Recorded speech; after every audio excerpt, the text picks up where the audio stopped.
সমাবেশের সম্মানিত সভাপতি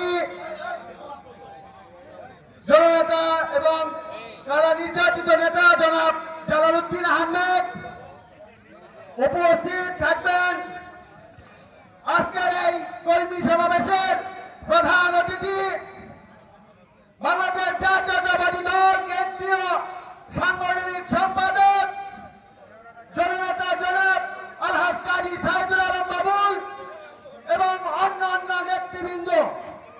সম্মানিত সুধী, বাংলাদেশ জাতীয়তাবাদী কেন্দ্রীয় ঢাকা বিভাগের যেরকম ক্রিটিক্যাল রাজনীতি বিএনপির, সেই সমাজে গাজীপুরেও সেই তার অন্যতম সেই গাজীপুরের এতগুলো পৌর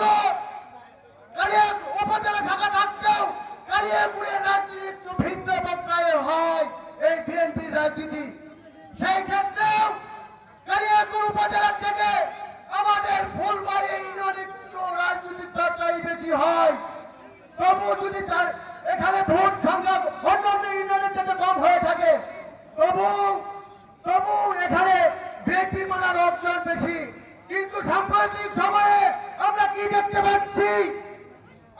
আমরা দেখতে পাচ্ছি সিদ্দিকী সাহেব বিভিন্ন এখন নতুন করে শিক্ষক সিদ্দিকী, কর্মজীবী সিদ্দিকী এবং পেশাজীবী সিদ্দিকীদের নতুন করে আওয়ামী লীগের পুনর্বাসন হচ্ছে।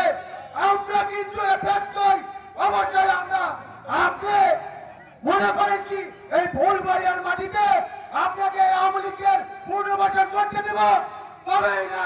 আপনি কোনদিন এই ফুলবাড়িয়ার মাটিতে এই সিদ্দিকীদের কোনদিন সফলতা আমরা দেব না। তবে যাই হোক, আমার এই ইউনিয়নের সাবেক সাধারণ সম্পাদক বড় ভাই সেলিম রাজার জন্য আপনাদের সবার কাছ থেকে আমি দোয়া পাচ্ছি। কারণ যেহেতু সে অনেক অসুস্থ, ওপেন হার্ট সার্জারি হয়েছে, আপনাদের আমি দোয়া চাই। এই বলে আমি আমার সংক্ষিপ্ত বক্তব্য শেষ করি। বাংলাদেশ